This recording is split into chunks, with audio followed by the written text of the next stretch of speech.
आपको हमेशा ये चिंता रहती है कि प्रैक्टिकल लिखा कैसे जाए, याद कैसे किया जाए।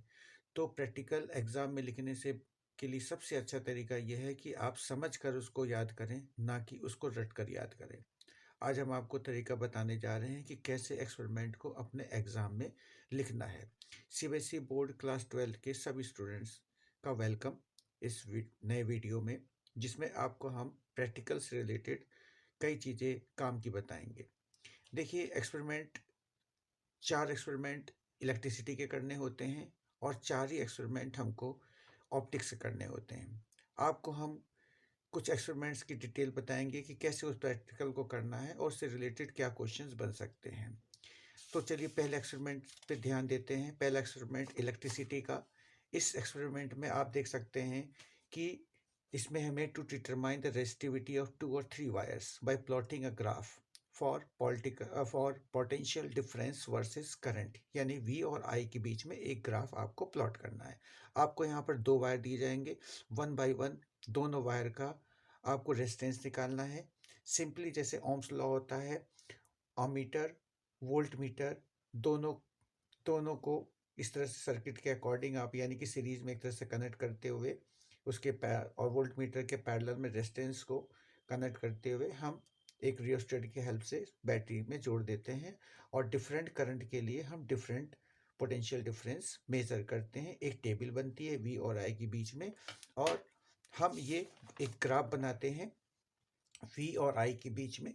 वी आई के बीच में जो ग्राफ बनता है उसमें ओम्स लॉ यही कहता है ना कि ये स्ट्रेट लाइन ग्राफ मिलेगा, हमेशा वी प्रोपोर्शनल टू आई होता है।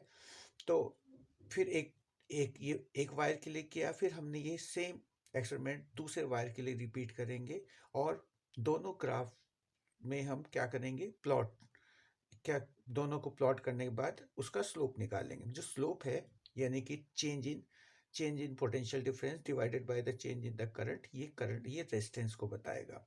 आपने दो बार रेजिस्टेंस निकाला और इससे हमें रेजिस्टेंस निकलने के बाद क्या होता है कि हम रेजिस्टिविटी निकाल सकते हैं। रेजिस्टिविटी का आपको मालूम है formula, resistivity is equal to R pi R square upon L. Pi R square का मतलब एरिया, आर रेडियस हम निकालेंगे उस वायर का जिसका हमको रेजिस्टिविटी निकालनी है स्क्रू गेज की हेल्प से। और हम इस तरह से पहले वायर और दूसरे वायर का दोनों का रेजिस्टिविटी निकाल लेंगे। रेजिस्टिविटी का जैसे स्टैंडर्ड वैल्यू हमारे जो लैब में जनरली हम लोग यूज़ करते हैं उसकी रेजिस्टिविटी 49 इंटू 10⁻⁻6 ओम सेंटीमीटर होती है। तो ये वैल्यू अप्रॉक्स आएगी आपको। तो ये पहला एक्सपेरिमेंट हो गया। लिखने के लिए आपको सबसे पहले एम के बाद एपरेटस यूज्ड। एम आपको मिलेगा एग्जाम में लिखा हुआ और एपरेटस यूज, जो सामने एपरेटस लिखा हुआ है उस एपरेटस सामने है उसी को सिंपली लिख देना है। फॉर्मूला यूज्ड या थ्योरी में आपको सिंपली वो फॉर्मूला लिख देना है जिसकी हेल्प से आपको रेजिस्टिविटी निकालनी है। फिर रिजल्ट लिखना है दोनों वायर का अलग अलग और कोई 3 प्रिकॉशंस और 3 सोर्सेस ऑफ एरर्स। इसके बाद जो है हम अब सेकंड एक्सपेरिमेंट पे चलते हैं, मीटर ब्रिज का। मीटर ब्रिज आपको मालूम है कि it is based on the Wheatstone bridge. Wheatstone bridge को भी अगर जब आप एक्सप्लेन करेंगे तो आपको किरचॉफ्स लॉ मालूम होने चाहिए। इस व्हीटस्टोन ब्रिज की हेल्प से जो हम इस प्रिंसिपल के भी हेल्प से हम मीटर ब्रिज को जब एक्सप्लेन करेंगे, इससे हम रेजिस्टेंस निकालेंगे। तो सर्किट बहुत सिंपल है। एक एक गैप में रेजिस्टेंस बॉक्स, दूसरे गैप में वो अननोन रेजिस्टेंस वायर जिसका रेजिस्टेंस आपको निकालना है और दोनों इस मीटर स्केल के दोनों साइड में जो टर्मिनल्स हैं इसके बीच में आपको बैटरी या सेल जोड़ देना है। नल पॉइंट आप लेंगे, जब नल पॉइंट जिस साइड से लेंगे वो एल हो जाएगा और दूसरी साइड में 100 - एल होगा। मेजरमेंट हम उधर से स्टार्ट करेंगे जिधर से पॉजिटिव टर्मिनल आपके सेल या बैटरी का एलिमिनेटर का जुड़ा हुआ होता है। अब हम क्या करते हैं कि नल पॉइंट निकालते हैं और ये जो फॉर्मूला आप देख रहे हैं एक्स का मतलब unknown resistance is equal to R ये नोन रेजिस्टेंस है जो कि आप रेजिस्टेंस बॉक्स से हर बार के जैसे से इंक्रीज कर रहे हैं तो एंगल ऑफ डेविएशन भी डिक्रीज करता है और एक पर्टिकुलर वैल्यू के बाद इसकी वैल्यू एंगल ऑफ डेविएशन की इंक्रीज करना शुरू करती है। तो आपको ये एक्चुअल में मिनिमम एंगल ऑफ डेविएशन निकालना है।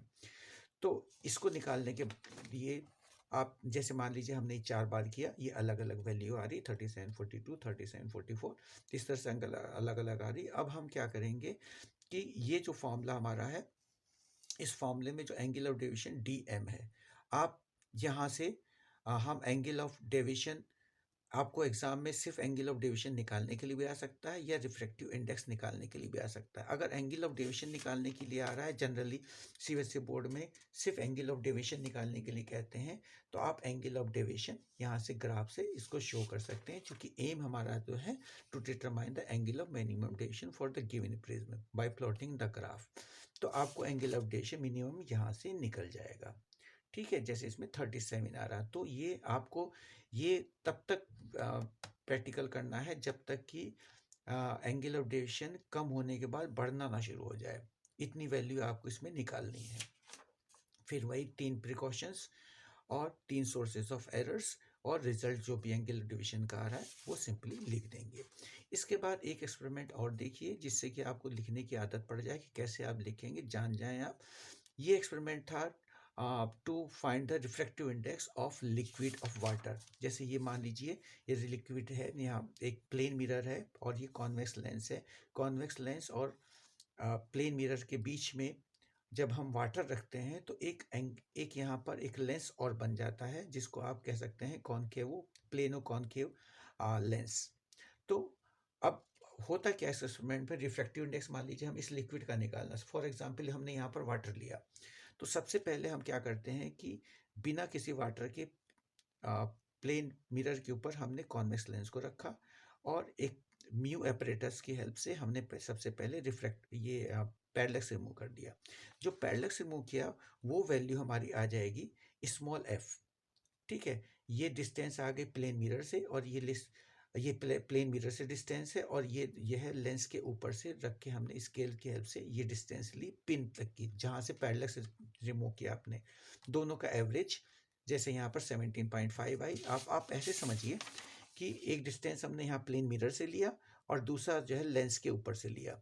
अब जब दोनों का हम मीन लेंगे तो ऑब्वियसली हमारा लेंस के बीच में से डिस्टेंस आ गई, तो ये हमारा स्मॉल एफ आ गया। इसके बाद हम क्या करेंगे कि कुछ वाटर ड्रॉप्स यहाँ पर लेंस और मिरर के बीच में रखेंगे, तो एक नया हमको एक लेंस और मिल गया। अब 2 लेंस हो गए, एक तो कॉन्वेक्स लेंस और एक प्लेनो कॉनकेव लेंस हमारा हो गया। अब दो लेंस का फोकल लेंथ क्या होगी उसको हम ऐसे ही निकालते हैं, बिल्कुल सेम प्रोसेस में। पैरेलक्स रिमूव हमने दोबारा किया और फिर लेंस के ऊपर रखकर हमने डिस्टेंस देखी, फिर प्लेन मिरर के ऊपर रख के हमने डिस्टेंस देखी, फिर दोनों का रिजल्टेंट, दोनों का मीन निकाल लिया। ये हमारा आ गया कैपिटल एफ। तो पहले स्मॉल एफ था, फिर कैपिटल एफ है, और ये जो फॉर्मूला होता है mu is equal to 2 minus small F upon capital F, इसमें हम वैल्यू रख देंगे स्मॉल एफ की और कैपिटल एफ। आप हमेशा याद रखिए कैपिटल एफ जो है इसकी वैल्यू हमेशा ज़्यादा होती है स्मॉल एफ से। ये वैल्यू रखने के बाद हम देखेंगे कि ये म्यू की जो वैल्यू है ये अप्रॉक्स 1.33, जो कि स्टैंडर्ड वैल्यू होती है वाटर की, उसके आसपास ही आंसर हमेशा आएगा। तो इस तरह से आप इस एक्सपेरिमेंट को बहुत इजीली कर सकते हैं थोड़ी सी प्रैक्टिस करने के बाद, और आपका आंसर सही सही आ जाएगा।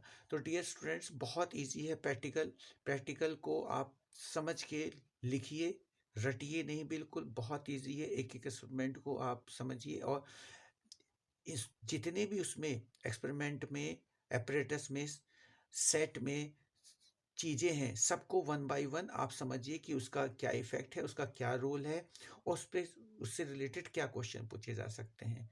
तो very easy to understand the all practicals, all experiments. All the best for your examination. Thank you students.